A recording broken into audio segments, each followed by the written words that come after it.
여러분 안녕하십니까? 백만개미 한세구입니다. 1월 16일 월요일 시장 정리하겠습니다. 계속해서 이어지는 그 뉴욕 시장의 상승은 그 월요일 우리 시장도 출발을 아주 편하게 할 수 있는 그런 상황을 만들었습니다. 코스피는 0.17% 상승하는 강보권의 상승을 출발했지만 중간에 그 외국인들하고 기관의 그 매수 우위가 지속적으로 이어지면서 지수의 상승폭을 계속해서 높여 나갔습니다. 그래서 뭐 한 1개월 만에 장중에 2,400을 회복하는, 물론 이제 종가는 뭐 간발의 차로 2,400 밑으로 내려왔습니다만은 그렇게 됐고, 초반에 매수 우위를 잠깐 아주 짧은 기간 보였던 그 개인들의 경우는 지수가 이제 급하게 올라오니까 매도 물량을 내놓으면서 대응을 했습니다. 그래서 오늘 그 코스피 시장에서 외국인들은 3,003억을 순매수했고요. 기관은 2,220억을 순매수했고, 개인은 4,911억을 순매도했습니다. 그래서 오늘 그 코스피 마감 지수는 2399.86포인트. 예, 그래서 2400 미처, 못 됐어요. 그래서 어제보다 지난 주말보다 0.58% 상승하는 거에, 그쳤습니다. 그 다음에 이제 코스닥도 0.4% 이상 상승 출발한 후에 외국인 그 매수 우위와 기관의 그 빠른 그 매수 우위 전환으로 해서 지수를 상승시켰는데, 기관들이 이제 오후에 가면서 그 사던 그 매수 물량을 대폭 축소시켰습니다. 반면에 이제 개인들은 많이 팔던 거에서 상당 부분 매도폭을 줄이는 그런 모습을, 엇갈린 모습을 오늘 보여줬습니다. 전체적인 지수는 일단 지수가 한번 상승한 다음에 그 다음에 상승 구간에서 뭐 잦은 등락은 있었지만 그 추세 자체는 그냥 그대로 이어가는 그런 모습을 보였습니다. 코스닥에서 오늘 기타 법인이 한 244억을 매도를 했음에도 불구하고 비교적 선전했다, 이렇게 보여집니다. 그래서 오늘 코스닥 시장에서 외국인들은 526억을 순매수하고 기관은 그냥 10억 순매도, 개인은 270억 순매도, 이렇게 끝났습니다. 그래서 코스닥 지수는 716.89 포인트. 그래서 지난 주말보다 0.71% 상승하면서 장을 마감을 했습니다. 기술적으로 보면 코스피 같은 경우는 양봉에서 그 윗꼬리가 조금 달리긴 했지만 그래도 이제 그 제가 쭉 길게 얘기해 오던 역헤드앤숄더 형태를 완성해가는 그런 이제 모양을 보이고 있고, 기술적으로는 큰 악재 출현이 없는 한 일단은 상승 지속이 가능한 걸로 이렇게 봐야 되는 게 맞을 것 같습니다. 그 다음에 이제 코스닥 같은 경우는 코스피만은 못하지만 점차적으로 이제 정배열을 만들어가는 그런 상황이어서, 뭐 코스피가 무너지지 않고 끌어주면 코스닥도 같이 가지 않을까, 이런 생각이 듭니다. 환율은 뭐 오늘도 서울 외환시장에서 1235원 30전에 끝남으로 해서 다시 6원이 낮아졌습니다. 요새 이제 그 환율은 달러 약세, 원화 강세, 이게 계속해서 이제 지속되고 있죠. 시가총액 상승을 좀 보면 오늘 외국인들이 그 순매수한 종목은 삼성전자가 669억, 그 LG에너지솔루션이 187억 순매수했고, SK하이닉스는 55억 순매수, 삼성바이오 20억 순매수, 그 다음에 이제 LG화학은 41억, SDI는 73억, 현대차도 15억, 이렇게 팔았어요. 외국인들이. LG화학, SDI, 현대차는. 그 다음에 뭐 네이버는 뭐 1억 샀으니까 그냥 아무것도 아닌 거고, 그 다음에 이제 카카오를 외국인들이 48억을 샀어요. 기아도 99억 순매수하고, 포스코 홀딩스는 올해가 들어서고 나서 단 하루 빼놓고는 계속해서 외국인들이 사고 있죠. 오늘도 93억 순매수를 했습니다. 그 다음에 이제 기관은 삼성전자 676억 샀고, 그 다음에 SK하이닉스 50억 샀고, 그 다음에 뭐 쭉 없다가 네이버 192억, 카카오 256억, 네이버 카카오를 이제 계속해서 지금 기관이 사고 있죠. 그 다음에 이제 포스코홀딩스 105억 순매수 이렇게 됐습니다. 기아도 143억 팔았습니다. 현대차도 200억 팔았고 기관이 그렇다는 얘기입니다. 그래서 이제 오늘 시장에서 시가총액 상위 중에서 외국인과 기관이 동시에 순매수한 거는 삼성전자, SK하이닉스 이거 반도체죠. 그 다음에 카카오, 포스코홀딩스. 뭐 네이버도 뭐 1억이니까 끼워준다면 네이버 뭐 이 정도로 볼 수가 있겠습니다. 그러니까 오늘은 이제 2차 전지는 어떻게 보면 좀 쉬었다 이렇게 볼 수 있죠. 그 다음에 이제 섹터별로 좀 특이했던 게 오늘 이제 웹툰이 그 핑거스토리가 52주 신고가를 기록하는 등 이게 이제 요즘 이제 계속해서 그 웹툰 자체 IP에 대한 재평가가 나오는 거 아니에요. 그러니까 웹툰, 웹소설 이런 것들이 이제 드라마나 영화로 제작되니까 그래서 이제 시장에서 이런 것들이 좀 먹히고 있다 이렇게 보여지고 그 다음에 이제 스푸트니크 백신 관련 그러니까 코로나19 중에서도 이게 러시아 백신이죠. 이게 뭐 변이종에 좀 잘 듣는다 뭐 이런 얘기가 있어갖고 거기 관련된 것들이 조금 움직였고요. 그 다음에 이제 은행이 오늘 또 강했는데 이건 뭐 금리 인상으로 실적 기대감 때문에 그렇죠.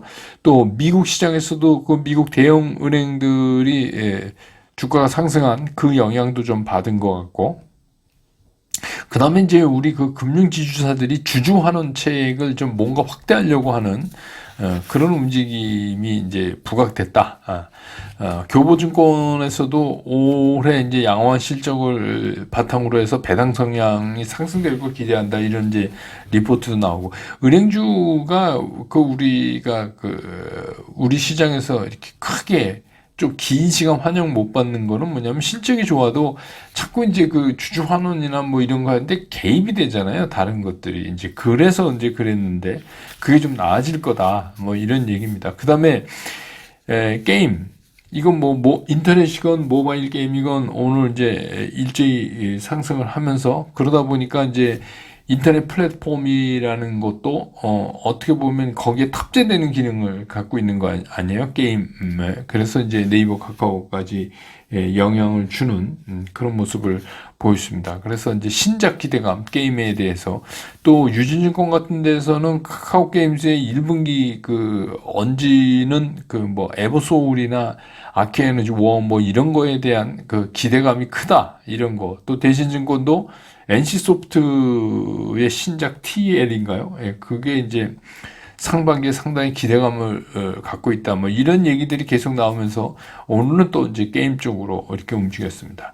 그 다음에 그 여행, 이제 이거 여행 레저 뭐 이거는 그 2021년, 그러니까 재작년 대비해서 작년이 여권 신청 건수, 그러니까 여권을 신청한 게 4~5배가량 이렇게 증가했다고 그래요. 그 얘기는 무슨 얘기냐면 그것도 특히 그 작년 4분기에 집중돼서 그때 아주 폭증했다 이런 얘기입니다. 그게 이제 일본이 무비자 되고 또 방학이고 이런 영향을 받아서 그러니까 무비자니까 여권만 있으면 가죠. 그래서 이제 그 여권 신청이 4~5배 증가했다.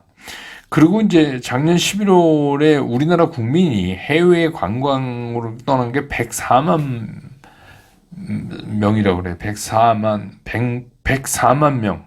그래서 이게 그 전에는 못 나갔으니까 대비해서 600%가 넘는 이제 늘어나는 뭐 효과가 있었다. 이런 거 때문에 오늘 이제 이렇게 됐습니다. 그래서 뭐 오늘 시장의 특징을 좀 정리해서 보면 어쨌거나 뭐 장중에 종가에 밀렸지만 장중에 2,400선을 넘어섰다. 그것도 이제 월요일 날 그런 게 이제 오늘 시장의 특징이다 이렇게 볼 수 있겠습니다.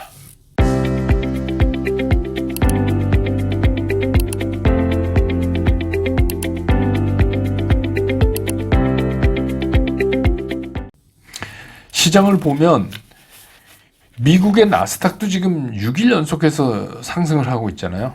그래서 이제 우리 시장도 오늘 월요일부터 상승을 하면서 조금 전에도 말씀드렸지만 이제 거의 한 달 만에 2,400을 장중에 넘었습니다. 뭐 오늘 이제 종가는 2,399점 뭐 이렇게 86 이렇게 됐지만 2,400 뭐 근접한 거니까. 예, 이후에 어떻든 간에 뭐 계속해서 시장이 상승해서 내친김에 그냥 3,000도 넘어버렸으면 좋겠습니다. 좋겠는데 근데 이제 여러분 이걸 아셔야 돼요. 그러니까 우리가 지금 갈 길은 되게 멀잖아요. 그러면 여러분이 이제 뭐 3,000 이상에서 물렸다. 그러면 이제 지수가 빠졌다가 다시 3,000이 다시 가면 여러분 다 회복될 것 같죠. 근데 그렇지 않습니다.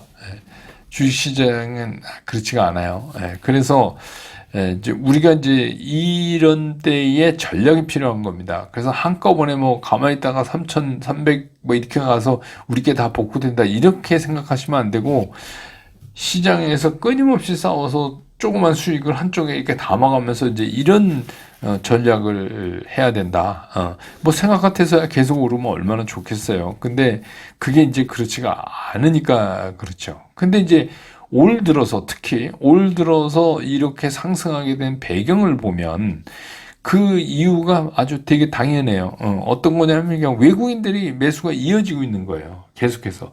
그러니까 외국인들의 매수가 올해 들어서 지금 3조 2천억이 넘었어요. 오늘까지.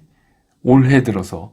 근데, 기관들도, 4,800억, 그러니까 5천억 가까이 샀고, 개인들은 3조 7,400억을 팔았어요.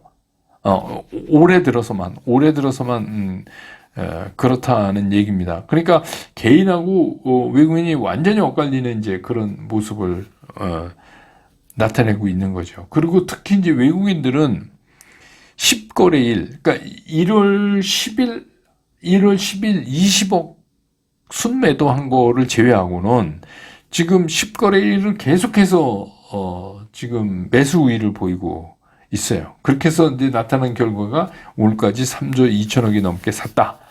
이런 겁니다. 그러면 이제 늘 이제 말씀드리듯이 제가 이게 우리나라 시장이 지극히 지금 제한적 수급에서 있는 상태에서 외국인들의 매수가 이렇게 계속해서 이어지는 한 지수 하락은 좀 어렵다. 이렇게 볼 수가 있죠. 첫 번째가. 그 외국인들이 뭐 다시 이제 12월처럼 막 팔아짓긴다든가 뭐 이러지 않는 한 지수는 어느 정도 안정권을 확보해 갈 수 있다. 이렇게 이제 보여지는 거죠. 외국인이 안 판다면, 사준다면. 다만 이제 문제는 뭐가 있냐면, 그럼 언제까지 외국인들이 이렇게 살 수 있을까? 요거는 좀 별도의 문제긴 하지만, 우리가 이거를 외국인들이 이럴 것이다 하고 예측하지 말자고 제가 그랬잖아요. 근데 일단은, 제가 말씀드렸던 그 1월 3일인가 말씀드렸던 역헤드앤 숄더 현상이 이번에 이제 제대로 먹혔어요. 그래서 이제 완벽하게 만들어가고 있다. 그때도 제가 말씀드렸지만 이건 반등이다 이랬습니다. 근데 요새 이제 갑자기 장이 좋아지니까 갑자기 낙관론이 막 늘어났어요. 그래가지고 뭐 이제 주가는 이제 바닥 쳤다 막 이러고 이제 다시는 안 빠진다 뭐 이러는데 그건 뭐 봐야 알죠. 근데 이제 제가 말씀드리지만 우리한테는 뭐 바닥을 치고 안 치고가 중요한 게 아니라 시장이 어떤 반응을 보이면 우리는 어떤 전략을 쓸 건가가 이게 더 중요한 시기가 된 거예요. 그러니까 지금 뭐 바닥 타령하는 건 좀 웃기는 얘기입니다. 뭐 바닥에 맞으면 어떻고 안 맞으면 어떻습니까? 다 깨져 있는데. 그러니까 지금은 그게 중요한 게 아니에요. 왜 그러냐면 우리가 전략을 제대로 세워야 3천이 못 가더라도 우리 걸 회복할 수 있어요. 그런 전략을 써야 된다는 말씀을 이제 계속 드리는 거죠. 그러면 이제 여기서 중요한 게 뭐냐. 그럼 외국인 얘네 왜 살까? 이걸 한번 우리가 생각해 봐야 되잖아요. 아니, 올해 들어서 10거래일을 계속해서 그것도 그 1월 10일 날 20억 매도한 거 꼴랑 20억 말고는 전부 이렇게 사서 오늘이 16일인데 3조 2천억이 넘게 샀다. 외국인들이. 그러니까 왜 살까? 이 이유를 한번 우리가 짚어볼 필요가 있잖아요. 그 이유를 짚어보면 얘네들이 언제까지 사겠구나. 이런 걸 우리가 한번 유추해 볼 수가 있는 거죠. 그냥 유추만 하는 거죠. 그래서 그게 우리가 이제 시장을 정리하고 전략을 세우는데 상당한 도움이 될 거다 이런 생각이 들어요. 첫 번째는 제가 보는 첫 번째는 환율입니다. 환율. 예. 여러분 아시지만 오늘 환율이 이제 1235원대로 이제 끝났잖아요. 그래서 환율은 굉장히 이제 안정감이 있어요. 근데 이거는 뭐 우리가 한 일이 아니죠. 우리가 뭐 해서 환율이 된 건 아닌데 정말 운 좋게, 예.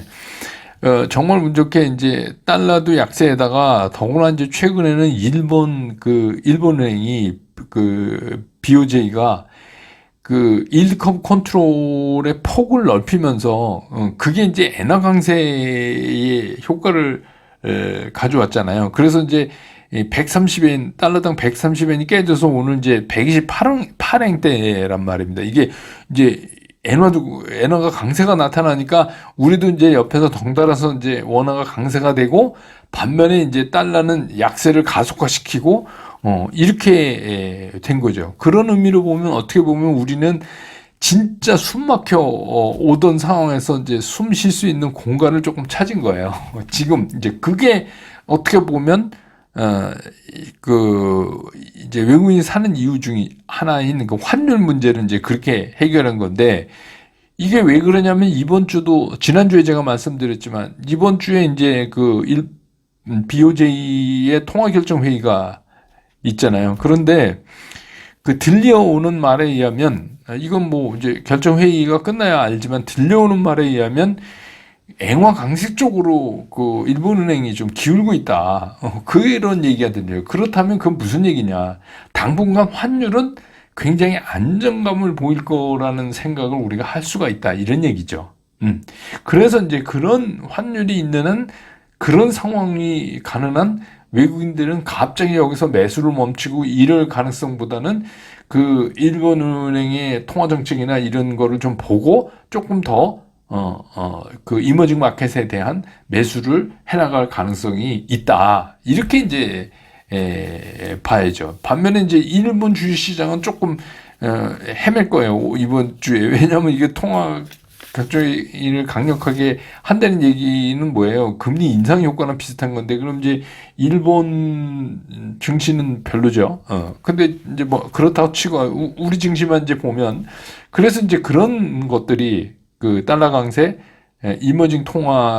달러 약세, 이머징 통화의 강세가 이제 외국인들로 하여금, 이머징 마켓의 매수를 촉진시키는 작용을 했다. 이렇게 이제 볼 수가 있고. 두 번째는 뭐냐면, 이제 우리가 걱정해오던 우리나라 자금 시장의 숨통이 조금 트일 것 같다. 거기도 거의 자금시장도 숨 넘어갔었잖아요. 예. 그래서 우리가 뭐 김진태가 쏘아올린 작은 공 뭐 어쩌고 그런 얘기까지 불리우는, 그래서 이제 지난해까지 자금 경색이 엄청났잖아요. 그런데다가 이제 한미의 금리차 뭐 이런 데다가 환율까지 이제 작년에 폭등해서 오르니까 채권 시장에서 외국인들이 돈을 빼간 거죠. 그냥 뭐 되게 심플한 거예요. 그래서 이제 그렇게 되니까 외국인들이, 뭐 채권 레이트 막 올라가고 그러니까 외국인들이 이제 돈을 빼간 게 가장 큰 거죠.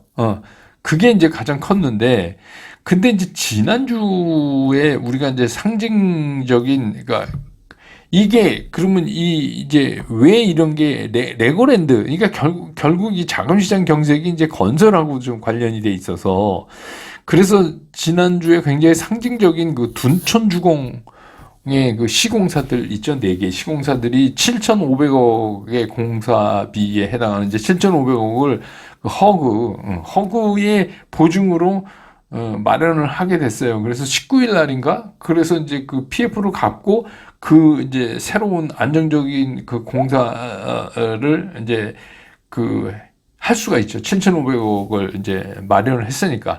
근데 이제 여기에 변수가 내일인가요? 17일. 내일 이제 둔촌주공 아파트의 계약이 어떻게 되느냐. 마감이 되면 그 계약이 이제 굉장히 중요해요. 근데 거기에 이제 큰 변수가 없다면 뭐 그리 이제 이 시공사들도 급하게 돈을 만들 필요가 없어요. 왜냐하면 주공 아파트 그게 이제 계약이 완료되면 일단 뭐 거기 이제 뭐 계약금도 나올 테고 또 이제 뭐 기성에 따라서 이제 중도금 잔금 뭐 이렇게 계속 이제 시공사들이 하니까 7천억 넘게 이제 거기서 이제 들어오니까 청약자로부터 그렇게 되니까 이게 17일이 굉장히 중요한 거예요. 내일이. 그래서 이제 누가 봐도 우리가 이제 1월 3일 날 이제 부동산 정책 막 나왔잖아요, 이번에. 근데 이제 그거는 뭐 어쨌든 간 둔촌 주공을 위해서 만든 거죠. 왜냐하면 거기가 상징성이 크기 때문에 그게 터지면 지방 건설 이런 거 그냥 줄토상이 나는 거예요. 그런데 다행히 거기서 서로 그게 17일 날 삐끗하더라도 그걸 막기 위해서 여러분 허그라고 아시죠? 이게 뭐죠?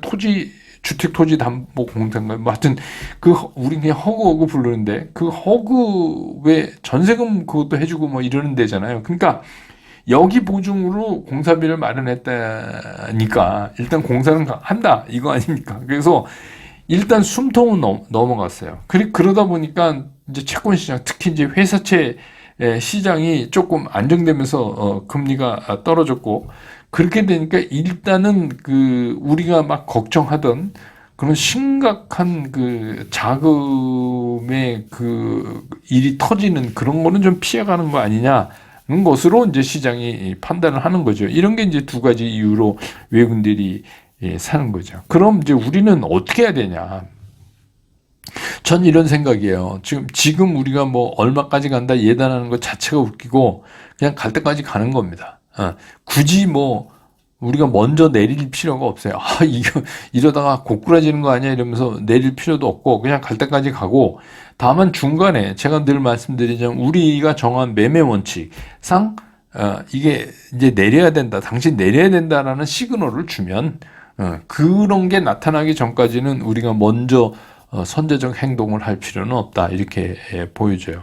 그래서 뭐 이번에 반등의 멈춤도 뭐 얼마까지 뭐 2,500 갑니다, 2,450 갑니다, 뭐 이런 거 자체가 의미가 없어요. 그러니까 그런데 너무 뭐 지수가 2,500 가면 뭐 2,450 가면 2,600 가면 그게 여러분하고 무슨 관계가 있겠어요? 뭐 여러분 가지신 종목에 매매 원칙상 어떤 시그널을 보여주는가에 집중하는 게 훨씬 낫죠. 그러니까 뭐 시장이 막 뭐 일주일 사이에 막 낙관 원자가 늘어나고 막 뭐 그러지만 뭐 그런 거 너무 현혹되실 필요가 없고 여러분 중심 딱 잡고 그대로 하셔야 올해는 돈 벌 수 있다. 이런 말씀을 드리면서 오늘 시황 마치겠습니다. 내일 또 장 끝난다면 저는 여러분 곁으로 돌아오겠습니다. 여러분 고맙습니다. 투자스쿨에서 여러분들한테 전달해 드릴 메시지는 최종적으로 간결하다, 쉽다, 치우침이 없다. 이거를 제가 여러분들한테 강조를 드리는 거예요.